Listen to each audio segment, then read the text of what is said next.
Yay Networks. What's up, y'all?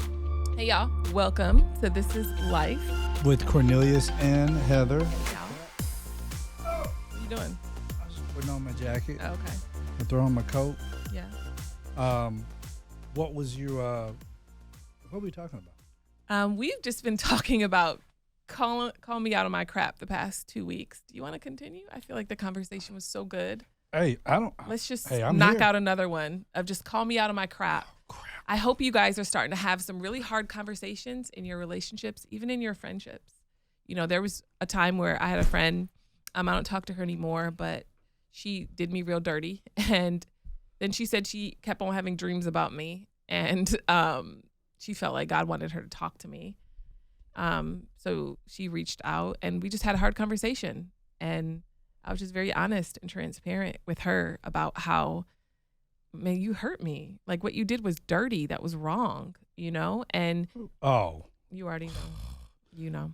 But we're not going to say no names because we're not petty. But I think healing can come after that. And I feel like after we had that conversation, there was an opportunity to rebuild, but our relationship was not rebuilt. It actually ended there. And it made me realize that that person was in my life for the wrong reasons. And that person wasn't in my life for the long haul. They were opportunists. They were around me for the wrong reasons, for what they thought I could give them or my platform, not because of who I was as a person. And so I think that when you start having those honest conversations, there's a good chance that you're going to lose some friends. I think family. I think showing up, being seen, being vulnerable. It's funny because I'm writing my newest book now, and I recently wrote in one of the chapters. I recently wrote that my journey sometimes feels like losing friends and pissing people off. That's kind of how I pretty feel. accurate. That's kind of how I feel. You know, it's I have been disinvited from tables that once opened their arms to receive me because what they felt like they could get from me. I have been excluded from groups that once accepted me. I have been unfollowed and taken aback and told, you know, just all that stuff by people who loved my charisma but could not take my humanity. Yeah. And through all of that, I still would not change anything. Yeah. Because if I lay down at night knowing that I had to portray a character to get your approval or to get your acceptance, that's real. then unfortunately I have not been honest with myself. And I would rather be honest with me. I would rather exist with myself than try to please people. I can't do it anymore. I mean, even going to church services and stuff like that. Like people invite me to their conferences, and I'm very honest. I'm like, I'm not good to come to your conference. You know, you want me to just come. You want me to come and preach. You want me to come and just be there with you. I want you to just come here to enjoy it. I can't enjoy it. I'm sorry. I'm not at that place. Maybe soon, but you know, if we're coming and I'm coming to hang out with you, or come and hang out with you in a group of people, and we can create that small community right there, I'm all for that. Yeah. But I can't do that. And then they're like, well, I don't understand it, blah, blah, blah. And it's like, well, this is me being honest with me. And me being honest with me does not mean that you have to understand me. Yeah. And maybe my thoughts will change. But for right now, this is exactly what it is. It's funny, we're starting our church and women's night, my women's night, September 22nd, and our church, Sabbath, LA. It's Saturday, September 23rd. And that's going to be the culture. Like we don't do fake in here. Like we never did fake, even at our old church. You know what I mean? Like it's going to be real. Like if we sense God's doing something, we're going to say it. Like I'm not going to fabricate it. I'm not going to be like, oh, this demon. Like, no, I don't care. Like if God's not doing it, I'm not doing it. Like if he's not showing me, we're not doing it. Like if he's not showing you, you're not going to get up there and be like, it's the best day of my life. So ain't. Like that's unless it is the best day of your life. Tell people I'm busting hell wide open today. This ain't the day. But oh gosh, praise the Lord. But what I'm saying is it has to be real. It has to be authentic. I feel like this generation wants that. They're tired of the fake. They're tired of the phony. They're tired of the generation that just pretended. And I can't stand up before people and pretend. And honestly, I told you before, I don't feel like I stood before people and pretended before. I just don't. I do think that I struggled with some religious things that I would say, some very harsh things that I would say.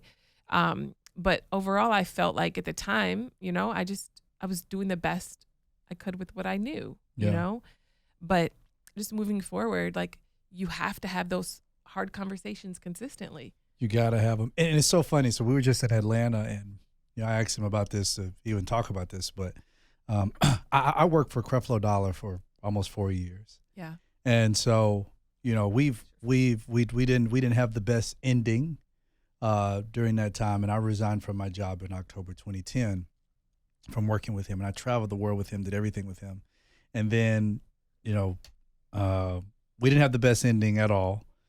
We kind of reconnected in 2016, I think, and then it was like we had this reconnection, and I had this expectation, okay, this is going to be good. We're going to finally get some common ground and stuff like that, and that just never really happened. And so about a month ago, I sat down with him. And we had one of the best times. Come on. And one of the best conversations that we've ever had. And it was a moment of reconciliation. It was a moment of authenticity. It was a moment where I allowed for myself to be seen. I love that. And I didn't hide behind the, oh, you're the man of God, or you're the this, so I'm not going to be me. It was, I'm going to say what I say. Yeah. And I'm just going to say it. And however you receive it is on you. And one of the things that was so dope was us sitting there, and I was talking. He was asking me about my whole dad's situation. We were talking, and he was just like, man, he said, I love your freedom. Yeah. He said, is there a master class for it? He said, there's a master class for that. And I was just sitting there, and I was like, yeah, but he was like, man. And the whole time he was just like, man, thank you for just being real. Yeah. Thank you for being real. Because it was in that moment we're able to have a very, very real, authentic. And I was joking with him because we had mentioned some things he had said. He was like, he said, there's some things I look back that I preached about and I just cringe. And I said, and I was like, yeah, there's some things I look back and I cringe too. I said, the crazy thing is a lot of things that I preach came from you. And he just looked, he was like, what, but even in that, it was like, while we laughed and we had the best time for a couple hours, it was us being real. Yeah. Both of us showed up to that table and we both sat at that table and we didn't excuse either one of us. We owned our own crap. We said what we had to say. Crap. That's a word. Even when it was difficult to hear. So good. Some of the things he said to me, they were difficult to hear, but they were true. Yeah. Some of the things I said to him, I know they were difficult to hear, but they were true. But we left out of that place so encouraged and deeply connected. You know what I mean? Yeah. And so one of the things that is going to be prominent at Sabbath LA, like I know people, they do small groups, community groups, all that kind of stuff. One of the things that's going to be so prominent that I'm going to push all the time is something called the table. Yeah. Because what I want people to do is I want people to learn how to sit down and have honest, authentic conversations. At the table. Oh, that's good. Over food. No phone. No phones. And it's like, and I also want you to sit down. I want you to So sit good. with strangers. That's so good. Because if right now our political climate and our social climate, everybody's fighting with each other. And if we can sit down, we can sit down and be able to talk out our similarities, that's so good. we can see just how much in common we are. It's funny because I know this one guy, he is a conservative fanatic. I mean, he is like ultra right. And he's always talking about how the Democrats and the left are their demons and they're this and that. And I looked at him and I said, bro, you may not want to hear this, but you have more in common with those left wingers you're talking about than what you actually think. Yeah. Because both of you are caught inside of this ideological bubble. Yeah. And both of you are so hard-lined on your own ideas that you have more similarities than what you think. Wow. And you're allowing for 2 or 3 things that you may both believe deeply about to separate you. But if I can sit you both at a table long enough, that'd because be interesting. there's an old saying that says, "It's difficult to hate up close." Oh, that's so good, baby. That's so good. And I want to hear you kind of talk more about that. But before we get into that, let's go to a break. Today's episode is sponsored by BetterHelp. Again, This is Life with Heather and Cornelius is sponsored by BetterHelp. I think we're having this honest discussion about authenticity and showing up and being real. And sometimes with life, you feel uncertain. You don't feel like you have it all together, or you don't feel like you're in a safe place to be able to be open. That's why we love BetterHelp. Yeah. With a network of therapists where you can find that safe place to open up, to be real, to be seen, to be known, and then to be able to process, and they can help to add verbiage to your pain. It's real. Is something that money can't buy, and it's an investment that you're making into you. You give everything to everybody else, you got to start putting something back in you. I look at therapy like a facial for your soul. Wow, that's so good. I feel like you need that time where you can work on yourself, even if it's just an hour a day.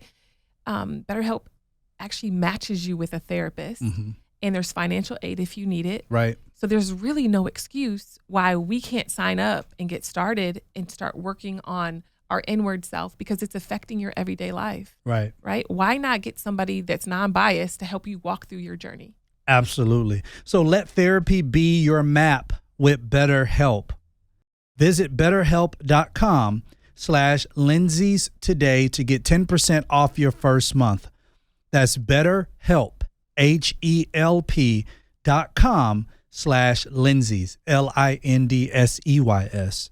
So get on your journey through your wilderness. Go to BetterHelp, HELP.com/Lindsay's, LINDSEYS. We're back. Oh, that's so good. It's difficult to hate up close. It's difficult to hate up close. I feel like, and we've experienced that, like people might say crazy things about you online, but if they see you in person, they'll realize, wait, like this person's actually nice. Like I like this person. Yeah. But we're all human. I feel like online dehumanizes people. But once you see people, you're like, wait, that's actually a person with feelings and emotions and a past. Wait, I have a past too. We all have past. Nobody is perfect. I don't care what childhood you were raised up in. You're going to have some type of drama. You're going to have some type of issue, and the struggle is going to be real in some type of way. Right. And I feel like that's how we can all relate, right? Right. I feel like we can all come together, because my childhood did not look like your childhood. Right. It looked very, very different, but I struggled in mine and you struggled in yours. And our children will all be raised, and they're going to struggle somehow, some way. And I love what my husband said to the kids. He said, you know what? Your parents aren't perfect, but don't worry. We're going to pay for the best therapist for you when you get older. Well, you'll have therapy, whatever. Let's just move on. You can do everything that you know to do, right? And protect them in every way that you can, and love them in every way that you could, right? Have all the rules, and you can still have conflict. You can still have drama. Because they took it as something else. It's something else. And you're like, how you gather that? Yep. That's how two people can be raised in the same household and view it completely different. Yep. Right. But I agree. I think it's hard to hate people up close. And if we can just, I love the table, babe. I didn't even know about the table. You didn't tell me about the table. I told you about the table, babe. Okay. Well, maybe you did. I'll just, if you said it, I'll believe it. If you said it, I believe it. I never told you about the table. I love the table, because I feel like if we could stop fighting for 2 seconds about our differences, and we realize that we have so many similarities and that we're struggling all together. And guess what? We're better together. Right. We fight together. Like, why don't we come together and, out of those tables form girls' trips where we can be honest and transparent and vulnerable with each other. And guess what? It's not going to be turned into gossip. Right. Because I feel like the church has loved gossip so much. They want that itching ear, but it's like, no, your appetite is wrong. If you enjoy that, then you have to ask yourself, why do I have an appetite for gossip? Why do I have an appetite for slander? Why do I have an appetite for the cancel culture? I've had people who are like, come to me, they're like, well, you curse or you cuss. And then they'll they give me the scripture, let no corrupt communication come out of your mouth. And I'm just like, well, you have no idea, like, even what that's about, because you gossip and you're slanderous. And you realize that gossip and that slander is cursing someone. Yeah.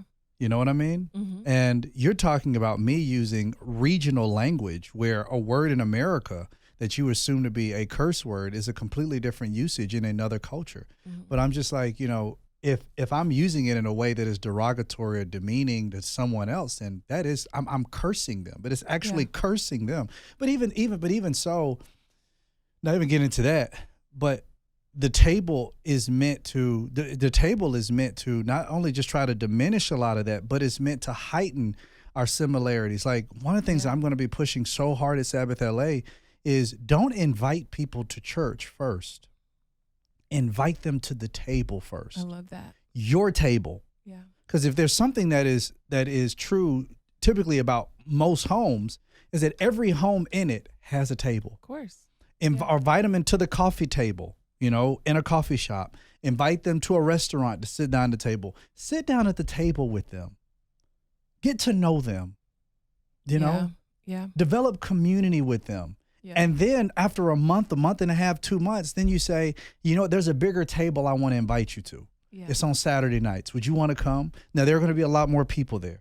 But I want you to know that when you get there, I want you to sit with me. Or better yet, we can ride together. Yeah. Because now that shows community. Yeah. That shows that this is not somebody who I just invited. I save you a seat. No, when you show up, and if they come and introduce them to me, I want to be like, well, how did you guys meet? Oh, well, we met at the bus stop, but we've been eating together. We've been having coffee together. We've been doing this stuff. That's so amazing. That's so great. That's bigger than just, well, let's get you all in a small group for 8 weeks, and let's just see if you guys like each other after that. I don't want to do that crap. Yeah. I want people to come together at the table. And at the table, if they want to study John, they can. They can, because that's do whatever your table. you want to do at the table. If you want to pray for each other and lay hands on each other and cast demons out of each other. Oh my gosh. Can I be a part of that table? You can be such a that fun table. That whole table. casting demons table. Y'all can have your own table. Deliverance table. The deliverance table. You want to have that table, you have that table. Yeah. But I want people to I'm gonna be hammering on authenticity and real. truth. And being raw and showing how God wants that. Because for some reason, people come in like, well, that's a new age message. Dude, how do you feel like, how can you fathom that God is seeking to heal who you pretend to be? Isn't that wild? It's so wild. Like, you are a pretender. You know what's a word to that? Remember those people, it was the seven Skivas brothers or whatever, Skivas or something. Mm-hmm. You know what I'm talking about? Yeah, I do understand. It was going around casting out demons because they saw Paul doing it. Mm-hmm. And then the demons said, I know Paul, I know Jesus, but who are you? And they attacked them. Yeah. Yeah, it was the 7 sons of Sceva. That's who it was. And that just made me think of that scripture, because it's just like, you're like, it's not real. It's not authentic to you, right? And guess what? If you're a Pharisee, you don't have any power. Right. Think about it. If we're being fake, we're being overly religious, you have no power. And I don't know about you, but I want power. Right. Like I want the demons to be like, I know Paul, I know Jesus, and I know Heather, Lindsay. Right. You know what I mean? Like if you fake it, it's not going to last. It's not sustainable. You're not going to be happy. You're not going to be satisfied. Like, aren't you tired of faking the funk? Yeah. Like, and I think for so many years, it's been like, fake it till you make it. You know what I mean? That's the big thing. No, you need to be real and be honest and be transparent about where you are. And you'll eventually, quote unquote, make it, right? But I feel like you make it by being honest. Right. And by showing up. Each time. And so, yeah, I totally agree. And the even now, I'll get people who get upset with me. They rebuke me, all of that kind of stuff. And my response is always the same, because I love them. And I respond and I tell them, I get how you feel. I felt the same way. But I do want you to know that I'm inevitable, and that one day your religion will fail you. And when it does, just know that my table will be open for you, and you can come and sit at my table. I know that right now everybody's welcome at the table. Everybody's welcome at the table. Like I know that right now I am supposed to be your enemy because I don't always talk about sin, or I know right now you feel like I'm the Antichrist, or right now you feel like I'm a false prophet, or whatever it may be. But one day your religion will fail you, because you will reach a place of brokenness where you won't even know who you are. And when that day comes, I promise you, God is going to put me back on your mind. And I just want to let you know right now, I'm not mad at you. I'm not upset with you. I'm not your enemy. Baby. You will come and sit at this table, and you're welcome at this table. And we can cry together at the table. We can have victory. We can celebrate at the table. We can do all these great things together at this table. And here's the thing. If it's a private table, anybody else to know, hey, I'll sit with you privately. If it's a public table and you want to sit together, we can sit together publicly. But you sure you don't want to call the church the table? No, I don't want to call it the table. No, Sabbath LA is because the whole premise of Sabbath LA is rest. And I want people to stop striving at the table. It's so good. Stop performing at the table. Exactly. But you know what people are going to think? Like, oh, is this Seventh-day Adventist? But we've already talked about that. The biggest motivation of us doing on Saturday nights is the fact that I'm not giving y'all people any more of my Sundays. I be at the beach on Sunday. Come to the table at the beach. I want to go hiking. I want to be with my kids. Yeah. And plus, I guess for my mind, Mondays is Monday is work and everything else is getting started. Sunday, I don't want to feel like, I'm going to give 3 or 4 hours to getting there, getting back, all that kind of stuff. Yeah. Saturday is already that day in my head where I'm doing something. Yeah. And I'm just like, let me just go and finish out the day with a party, and then I get done and boom, I go home and I'm done. We have our whole day. Yeah. I have my whole day on Sunday. And then plus, even with the Sabbath, like being in Jerusalem, really spoke to me. They don't play. And how Friday when the sun went down, everything shut down. And while we're not doing it during the day on Saturday, I do feel like, in some honor, like recognizing that time of just, reflection and rest. Then we come together when the sun goes down. It's like, man, that's that time. We're like, man, hope y'all have rested. Hope y'all have gotten this. And then let's come to a place of rest. Yeah. Let's continue this rest. So good, baby. And then go to sleep and rest. And then get up on Sunday, boom, go to work. Go play. Go run. Go have fun. I feel like it also gives an alternative. We want people to come, and Saturday nights is usually that night where it's like, man, I need trying to find something to do. I used to go to church. Actually, when we met, I was going to church on Saturday night. Creflo Dollar was my pastor at the time too. And it was amazing. I was in New York City, right Manhattan Center, right on 34th Street. So it was so nice. We would go to church, and then afterward we would go out to the table. We'd go out to dinner. I remember creating some of the best friendships that I have now at the table. I would take 20, 25, we didn't have a singles ministry at the time, but there'd be 20, 25 of us where we would all go out to eat, go out to dinner, and we would hang out until 2, 3 o'clock in the morning, just laughing and having so much fun. And then we'd go back to my 2-bedroom apartment, and I'd do this massive sleepover with 20 girls. And I feel like I was creating tables then, and I didn't know it. Right. But it was like a safe, authentic place for people to be real and to be honest.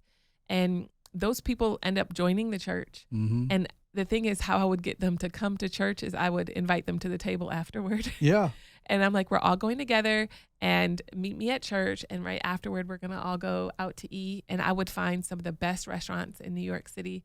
We were all pretty poor, but I try to find the best ones. Yeah. And it was cool because we would go to these restaurants, and I remember there was 18 of us at this one, and it was Ninja's restaurant. I think I took you there. Did I take you there? Tim and Ninjas. Okay, sorry, it was somebody else. But dang, I know. I'm sorry, babe. I ain't heard it about was before you. I know you're not. But we went to Ninja's, and it was incredible. So you're walking into this. They've closed it in New York City, but you can look it up. It's really cool. You're walking in as you're. It's a 5-star restaurant, but as you're walking in, ninjas are hopping out of this cave that you're walking through. Like literally ninjas in ninja gears to scare the crap out of you. But after you walk through all these caves and all this stuff, you're screaming, right? It's soundproof. Then you walk into this 5-star restaurant, and it's almost like, what just happened? But it was such an experience. So anyways, I was able to somehow lock in their private room, and there was 18 of us. Ciao. And we would pray before we would eat, and we would not be quiet about it. Of course, I prayed, and I would find somebody else to pray. And we would just have fun. We'd sing worship songs. I mean, we would just be cutting up in there. They'd be dancing. and somebody came and paid for all of our food. Our meal had to be at least $2,000.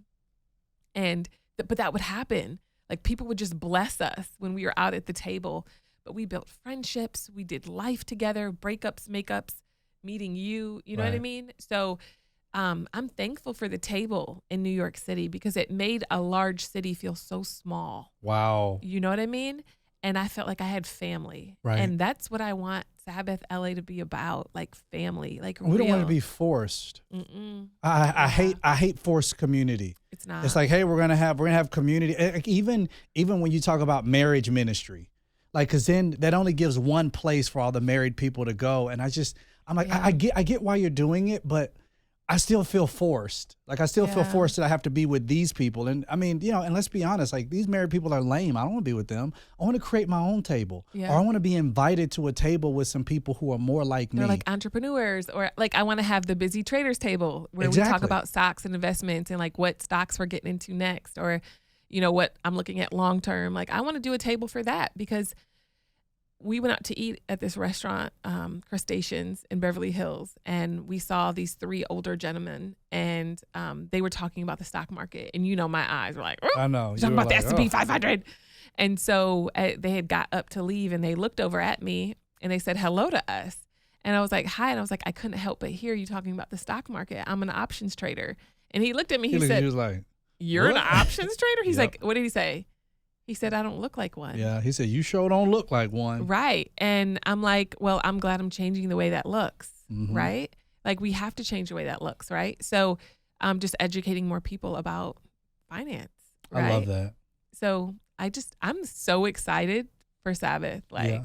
It's going to be dope. It's going to be dope. And I want to encourage you guys, like if you're out there and if anything we're saying is really resonating with you, we're on a desperate push right now. Not desperate, but we're on a push right now to get everything that we need for Sabbath LA. Yeah. If you want to be a part of that, if you want to give to be a part of that, Yeah. you go to sabbathla.com. And you go to sabbathla.com. We actually have a virtual community you can join. It's a virtual Discord. It's completely free. Mm-hmm. But then there also have options on there for you to contribute. It'd be dope if you contribute monthly. But if this vision resonates with you, and if you feel like God's saying right now, like, I want you to pour into this vision, like, yo, could you just hear him out, just listen to him and just start pouring into it. We have a lot that we plan on doing. The vision is clear. The vision is extremely simple. Yeah. We're not trying to be deep or any of that kind of stuff. So And we're going to make this thing work. But God bless y'all. Thank y'all so much for tuning in with us each and every week. I know we love you guys. Share this with your mom and them. Shout out to my Busy Trader fam. Twitter, I love you guys. all that stuff, man. We love y'all. Introducers. Yeah.